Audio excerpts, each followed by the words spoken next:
प्रिय मित्रों एवं साथीगणों, आप सभी का मेरे YouTube चैनल पर आपका हार्दिक अभिनंदन है, स्वागत है। Welcome to my YouTube channel. मेरा आज का जो वीडियो रहेगा, टॉपिक रहेगा कि कक्षा 5 बोर्ड, 8 बोर्ड, 10वीं बोर्ड और 12वीं बोर्ड, कक्षा 5, 8, 10 और 12 के बोर्ड के परीक्षार्थियों के लिए कुछ विशेष बातें, कुछ प्रमुख बातें, मेरा सुझाव, ताकि बोर्ड के एग्ज़ाम में आपके अच्छे नंबर आ सकें और सभी को हार्दिक, बोर्ड के सभी परीक्षार्थियों को, विद्यार्थियों को हार्दिक बधाई, शुभकामनाएं। आपका पेपर अच्छा हो और आपके अच्छे नंबर आए और आप जीवन में कामयाबी की ओर, सफलता की ओर आगे बढ़ें। सभी को हार्दिक बधाई, शुभकामनाएं। फिर से ये वीडियो प्लीज़ आपसे मेरी रिक्वेस्ट है कि आपके आसपास में, पड़ोस में, घर पर कहीं भी हो, प्लीज़ आप इस वीडियो को ज़रूर शेयर करें कि ताकि मेरे छोटे से सुझाव हैं, टिप्स हैं, महत्वपूर्ण इम्पोर्टेंट उन बच्चों के, उन विद्यार्थियों के, परीक्षार्थियों के काम आ सके। मेरे आपसे फिर से रिक्वेस्ट है, देखो कक्षा 5, 8, 10, 12 जो बोर्ड के परीक्षार्थियों, सभी के लिए वीडियो एक समान ही मैंने बनाने का प्रयास किया है, सबके काम आए। जैसे 5वीं का विद्यार्थी हो, 8वीं का हो, 10वीं का, 12वीं का, कोई भी परीक्षार्थी हो बोर्ड के, देखो आप, मेरा ये सुझाव है कि आप जो हार्ड सब्जेक्ट हैं वह सुबह के टाइम में पढ़ें, मॉर्निंग में, और जो इजी सब्जेक्ट हैं, जो सरल पढ़ने हैं, वो दोपहर में पढ़ें। और आप रिवीजन पे ज़्यादा ध्यान देवें। अधिक से अधिक आपने खूब पढ़ लिया होगा, 12 महीने का टाइम पीरियड बहुत खूब होता है, और अब आप प्रैक्टिस करें, अभ्यास करें, रिवीजन करें।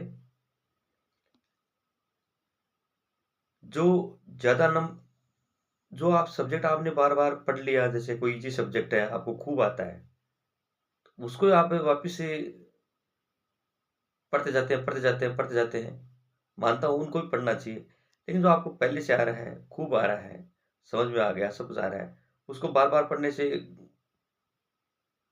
मेरे हिसाब से सही नहीं रहता। क्योंकि उनको परीक्षा के 5-7 दिन पहले, अब 4-5 दिन पहले, 4-5 दिन पहले, 5-6 दिन पहले, या पहले से 2-3 दिन पहले, तो आपको लगता है कि भाई एग्ज़ाम के हिसाब से, कब क्या एग्ज़ाम है उसके हिसाब से आप पढ़ लो तो ही काम चल जाएगा, क्योंकि पहले से आपको आता है, कोई दिक्कत नहीं है। जो हार्ड सब्जेक्ट हैं, जो आपको नहीं आता है और उसमें ज़्यादा मार्क्स हैं, आने की संभावना है, तो आप उसको किसी से पूछें, समझें, खुद समझें, सेल्फ स्टडी करें, ये भी करना चाहिए। और क्योंकि जो नहीं आ रहा है उसके भी, वो तो पेपर में आना है, निश्चित है, उसके क्वेश्चन भी आएँगे, उसके प्रश्न आएँगे, तो उसके आपको उत्तर देना पड़ेगा, आंसर देना पड़ेगा। आप पढ़ेंगे, आएगा आपके समझ में, और जो पहले से पढ़ा तभी तो आप क्वेश्चन का आंसर दे पाएँगे, प्रश्न का उत्तर। वीडियो भले ही लंबा होगा, लेकिन मैं बहुत सारी बातें, बहुत इम्पोर्टेंट बातें बताऊँगा, भले ही कितना लंबा हो जाए, लेकिन आप प्लीज़, मेरा भी काफ़ी वर्षों का एक्सपीरियंस है, एक इंजीनियर और लेखक होने के नाते, बांसुरी वादक होने के नाते, कि मैं भी अध्ययनरत हूँ। अभी मुझे पढ़ने का, बच्चों को पढ़ाने का, सही-सही स्कूल के हो, कॉलेज को, सही-सही कॉम्पिटिशन की तैयारी करने वाले विद्यार्थी हो, अभी मैं उनको सलाह, सुझाव, सजेशन देता रहता हूँ, पढ़ाता रहता हूँ। और जैसे कोई भी विद्यार्थी हो, मेरे से राय लेने वाला, सलाह लेने वाला, उसको मैं ज़रूर अच्छी-अच्छी बातें बताता हूँ, ज्ञानवर्धक, जो जीवन में काम आ सके। और दूसरा ये कि जो जिस सब्जेक्ट में भई आपको लगता है कि अच्छे नंबर आ सकते हैं, इसमें ज़्यादा प्रश्न आने की संभावना है, जिसमें ज़्यादा नंबर इसमें लाए जा सकते हैं, तो उनको को आप मजबूत करें ताकि आपके बढ़िया स्कोरिंग हो, बढ़िया नंबर आए, आपके बढ़िया परसेंटेज आए, मार्क्स आए। और जो जैसे जैसे अब साइंस है, जो विज्ञान है, उसमें आप डायग्राम को चित्र बना दें, फिगर। और जैसे गणित का है, फ़ॉर्मूले हैं, सूत्र हैं, वो आप याद करें, वो आप जो क्वेश्चन में आ रहा है तो उसको लिखें, तो आपको नंबर मिलते हैं उनके। और गणित में फ़ॉर्मूला ही इम्पोर्टेंट मायने रखता है। पढ़ा तो होता ही है, पढ़े तो, लेकिन जोड़, बाकी, गुणा, भाग भी बहुत मायने रखता है। तो वैसे ही पढ़े भी मायने रखता है, तो वैसे ही सूत्र ही बहुत ही मायने रखता है। वो तो देखो छोटी-छोटी कक्षा के हिसाब से रहता है रोल। और आपको लगता है कि भई मैंने बिल्कुल भी पढ़ाई नहीं करी, थोड़ा बहुत ही आता है, मामूली बहुत है, क्या होगा, क्या नहीं होगा, ऐसे दिमाग में नेगेटिव आप नहीं लाएँ। अब तक बिल्कुल भी थोड़ा बहुत भी नहीं पढ़ा है या थोड़ा बहुत पढ़ा है, आप ऐसे भी देखें कि भई आप 50% तो कम से कम, जैसे 10 पार्ट है तो 5 तो कम से कम रटें, याद करें। कैसे भी याद करें, रटें, आप कैसे समझें, वो आपकी पर डिपेंड करता है। लेकिन जैसे 8 पार्ट है तो 4 कर लें, पास का जुगाड़ तो हो कम से कम। बिल्कुल भी नहीं पढ़ा है उसके लिए सुझाव है। और जिसने खूब पढ़ा है, 12 लगातार पढ़ रहे हैं, जैसे कोचिंग में जाते हैं, स्कूल में जाते हैं, घर पर पढ़ते हैं, जो आपकी आप पर डिपेंड करता है वो तो आप क्या करते हैं। तो आप पहले से अच्छी तैयारी कर रखी है तो वो खूब रिवीजन करें ताकि ज़्यादा परसेंटेज, ज़्यादा मार्क्स आपके आ सकें। और जो मीडियम विद्यार्थी हैं, वो भी अपने हिसाब से आप रिवीजन करें, रिवीजन पर भी ध्यान दें ज़्यादा। और आपको लगता है कि भई इसमें अच्छे नंबर आ सकते हैं, सब्जेक्ट में, इसमें ठीक-ठाक नंबर आ सकते हैं, इसमें कम आ सकते हैं, उसके हिसाब से आप देख लेवें। और किस टॉपिक से, और मान लो किस पार्ट से ज़्यादा नंबर आने की संभावना है, वो थोड़ा ध्यान देवें। किससे कम आने की संभावना है, पर्सन मतलब किस पार्ट से कम नंबर क्या आएँगे, किससे ज़्यादा आएँगे, वो थोड़ा वो आप ध्यान देवें।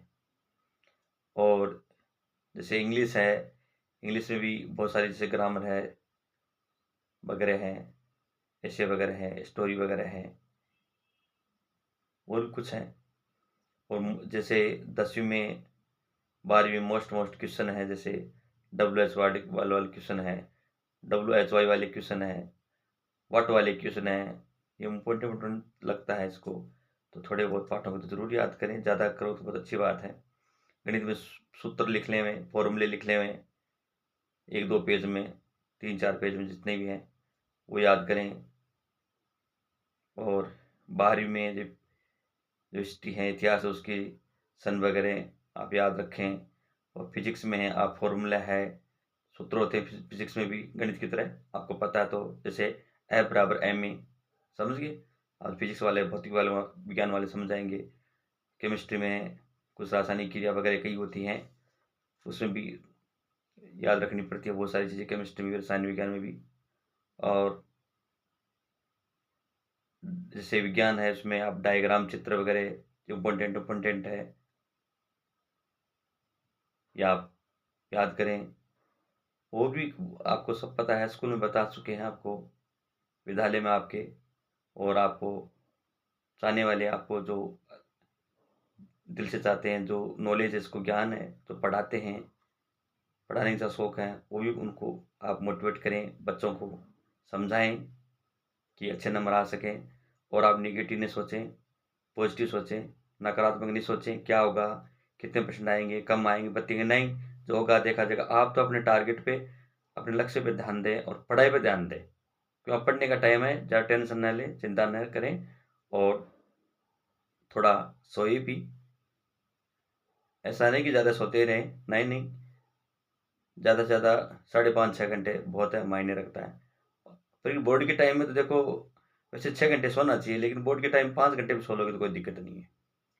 सोने से न, कम सोने से कुछ नहीं होता, ये है कि अपना जो लोड है पढ़ाई का परीक्षा के टाइम में, तो घंटा 2 घंटा कम सो लो, कोई दिक्कत नहीं है। वैसे तो देखो हमेशा 6 घंटे सोना चाहिए, लेकिन परीक्षा के टाइम में थोड़ा घंटा 2 घंटा कम सो ले तो कोई दिक्कत नहीं आती। और ये चीज़ें आप 12 महीने खूब पढ़ा है, स्कूल में पढ़ा है, घर पे पढ़ा है, टेंशन लें, चिंता नहीं करें, और दिमाग में टेंशन नहीं रखें, चिंता नहीं रखें, नो टेंशन रहें, और लापरवाह ना रहें, आलस्य को त्यागें। और आपको नींद आए तो अपना थोड़ा टहल लें, मुँह धो लें, और यदि आपको चाय पीने का शौक है तो पी सकते हैं, चाय कॉफ़ी वगैरह। ये कोई ज़्यादा नशे वाली बात नहीं है, नशे में नहीं आती ये चीज़ें, ये जनरल चीज़ें होती हैं, नॉर्मल, जैसे इसमें एनर्जी आ जाती है तो तरोताज़ा हो जाता है आदमी। घूम लें, फिर लें, टहल लें, कुछ हल्की आवाज़ में म्यूज़िक सुन लें। देखो हमने तो किया है पहले पढ़ाई के समय, अभी भी करते हैं। तो मेरे सुझाव हैं छोटे-छोटे, जब आपको आलस आ जाए तो, और नींद सी आ रही है, थोड़ा टहल लें, घूम लें, फिर लें, ज़्यादा नहीं, थोड़ा बहुत। फिर आलस उड़ जाएगा, फिर पढ़ने बैठ जाइए। और फिर स्टडी का टाइम टेबल बनाएँ, हो सके तो मैनेजमेंट करें, और नहीं हो सके तो कोई बाद में अपने हिसाब से आप तय कर लें। ज़्यादा रात को पढ़ना है, दिन में पढ़ना है, वो आपके हिसाब से करें आप। क्योंकि कोई रात को ज़्यादा पढ़ता है, कोई दिन में सुबह जल्दी उठ के पढ़ता है, और सुबह जल्दी उठ के पढ़ें 4:30-5 बजे तो अच्छा है। मैं भी यही पढ़ता था पहले, और पढ़ते हैं जो अलग-अलग उनका होता है तरीका।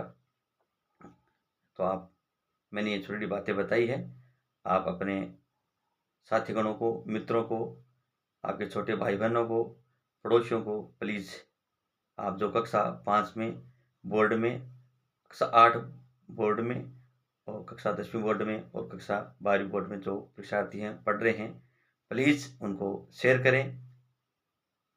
ये तो देखो वीडियो, अब जो बोर्ड की परीक्षा चल रही है, चलेगी, उनके लिए है, और जो आगे नेक्स्ट भविष्य में चलेगी, ये वीडियो सदाबहार है, क्योंकि ये बातें इम्पोर्टेंट है, ये सबके लिए ज़रूरी हैं। इसलिए मैंने ध्यान रखते हुए बताने का प्रयास किया है। मेरा छोटा-सा ये सुझाव है, प्लीज़ विद्यार्थियों तक ज़रूर पहुँचाएँ, आपकी इतनी कृपा होगी।